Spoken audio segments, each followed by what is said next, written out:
Hi, my name's Natalie, and I will be presenting my Module 3 assignment today. Thank you so much for your time, and I hope you enjoy my presentation. So let's begin. Here is a quick introduction about what I will be talking about today. So in section 1, we will be discussing who Irving Goffman is. I will also explain what dramaturgy is and what is life as a stage. We'll also be talking about role performance, sign vehicles, teamwork, and becoming the role. In section 2, we'll be talking about social construction of reality. And I will also be applying social construction of reality to my own life. And then in section 3, we're going to be talking about what holds society together. Starting with section 1. Alright, so who is Irving Goffman? So Goffman is known to be a sociologist. He was born in 1922 and passed away in 1982. He was known to be a microsociologist, which means he focuses his studies on face-to-face interaction of people. He did his studies in 1960s and the 1970s. His main focus was the importance of symbol and ritual in everyday life. So he really thought that social life is like a drama stage, and us people are the people that were acting in it. As you can see, he was an author. He wrote many books. Stigma was based off of deviance. Islam was based off of his fieldwork in mental hospitals, and then Encounters, Behavior in Places, and Relations in Public were just some of his dramaturgy work. But his main book was The Presentation of Self in Everyday Life. And it's through this book that he explained the dramaturgical framework, which is just all the study that he did when he was in the Shetland Islands of Scottsdale. He observed everyday life in that community, and that's what led to that book. And then we're going to be talking about who was he. So he was known to have unclear sources. His fieldwork was very minimal. He preferred to write novels and biographies over scientific observation. He was known to be an essayist and unsystematic. He was seen as a sociologist who developed a form of symbolic interactionism, which is that dramaturgy.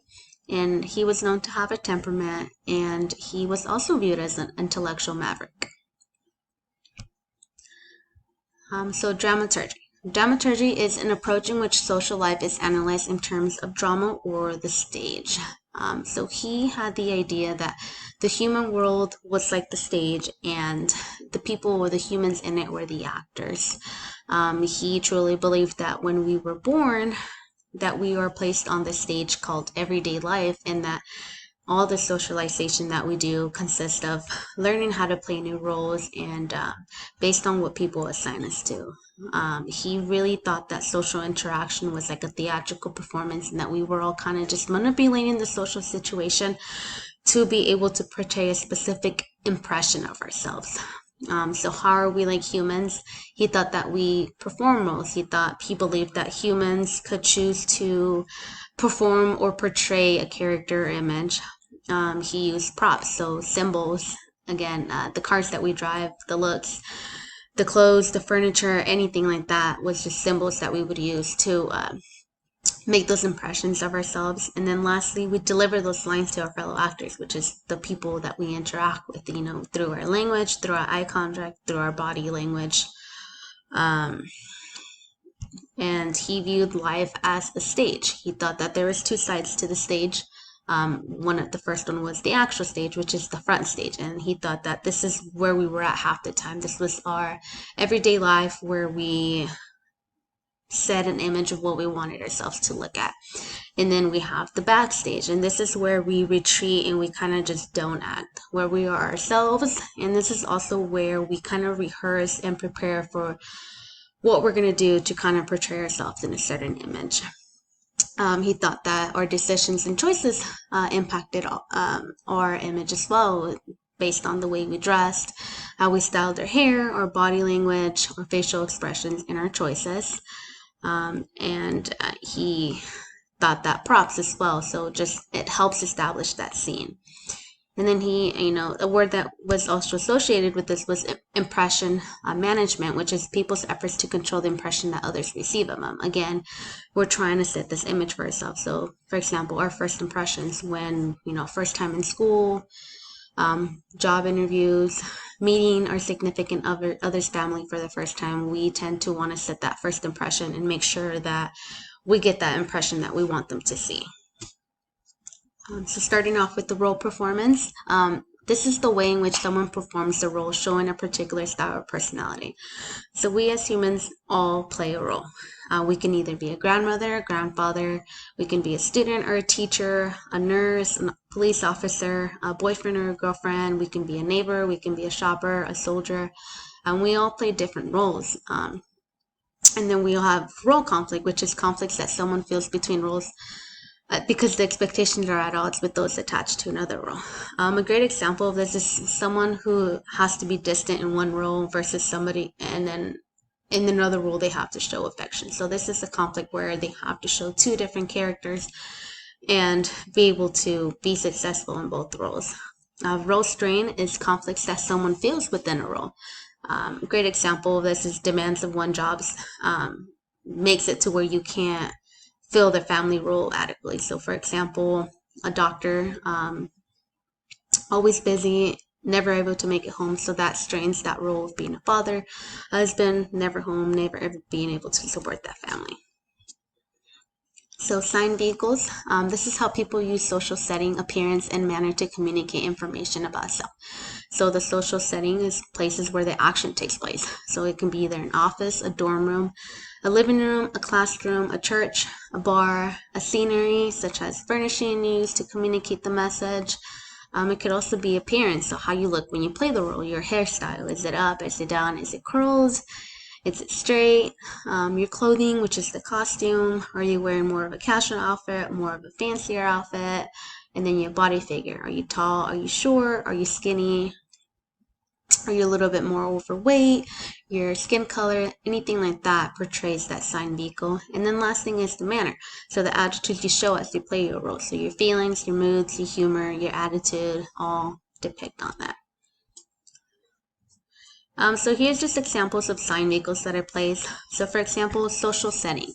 Having a family picture on my desk communicates that things outside of work are important in my life. Appearance, wearing scrubs to my workplace. This shows that I am trying to portray the image that I work in the healthcare field. Buying and planning, again, new outfit because I'm meeting my boyfriend's family for the first time. So planning that perfect outfit to be able to portray that I'm respectful, that I'm loving, that impression or that image that I'm trying to portray. And manner is the nonverbal communication and facial expressions are important as a medical assistant. And teamwork. So the collaboration of two or more people working together to help a performance come off as planned. We also have that face-saving behavior, which is a technique that is used to salvage a performance that is going sour. So for example, a good example of a teamwork performance is laughing at a coworker joke even though it wasn't funny. So this is almost just saving that coworker's performance and kind of reassuring that the joke was funny even though it wasn't. And then an example of face-saving behavior would be, oh, I was going to break up with her anyways, saying that after you've been dumped. And it's just kind of that way of trying to save your face from the behavior that you're trying to portray. So becoming the roles, so we tend to become the role that we play. So roles become incorporated into our self-concept and they become part of our everyday life. So when we exit a role, which is a role exit, one separates from a role that is central to one's self-identity. So for example, leaving a marriage, retiring from the military, resigning from a career, changing religious.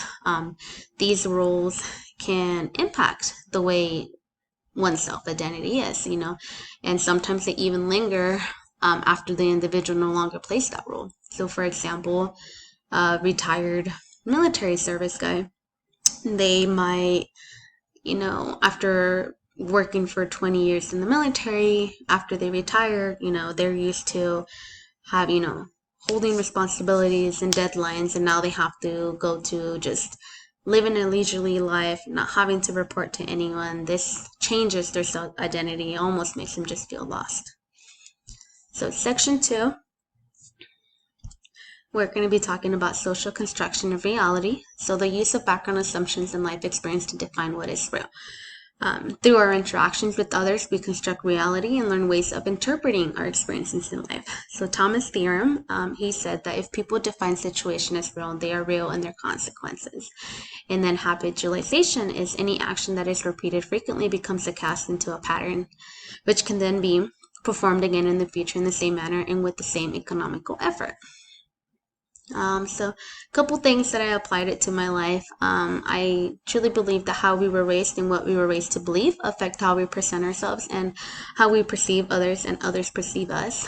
I think gender is a big thing on how we were raised and that social construction. As female, I was, raised to be, wanted to be a mother and a wife, and you're supposed to, feed your husbands.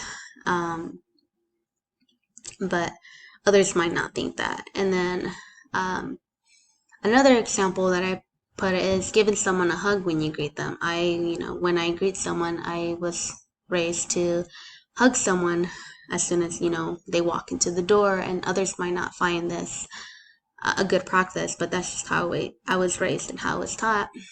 And then just another thing is social construction of reality. So that just was told that reality is that if you don't get an education, that changes the impact or impacts the future of where you're going to be at. And then section 3, we're going to be talking about what holds society together. So I truly believe that society is held together by the people. I think that as humans have the choice to reform society. Obviously we've talked about how it's been reformed in the past and how new cultures are forming and old cultures are kind of being thrown out the window. And I think that plays a big part of people. People have the choice to change culture, create new culture, create new traditions, change the norms, create new norms, behavior, religious duties. We have the choice to change from one religion to the other. And I feel like us people have the choice to kind of help each other in this. And so I also think that law and order also helps the people too. It creates a standard. Even though not everyone follows the law, I feel like everybody knows the right from wrong. And it's those people that are good and do the right that almost set an example of those that do the wrong. And this is what's holding us together, is because we have that population of people that does more right than wrong. A great example of that is COVID. We recently went through this pandemic where this COVID virus was introduced and the world just kind of went to chaos, and it almost felt like society was falling apart. There's a lot of riots, a lot of looting. Grocery stores were empty because people were freaking out. Violence increased. And I think just as a society, as much as we were out there writing, we understood the right from wrong. And eventually all this stuff kind of subsided because we understood that that wasn't right. And even if that, I feel like the people that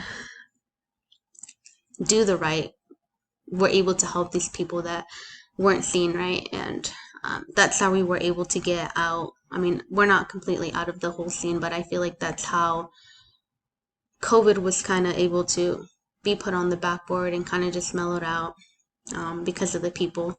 And a good quote that Johann Wook and Von Goethe said is, kindness is the golden thread that holds society together.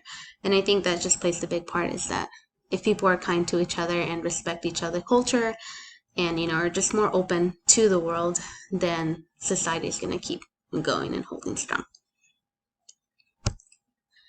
Well, that is the end of my presentation. I hope you enjoyed, and thank you for your time.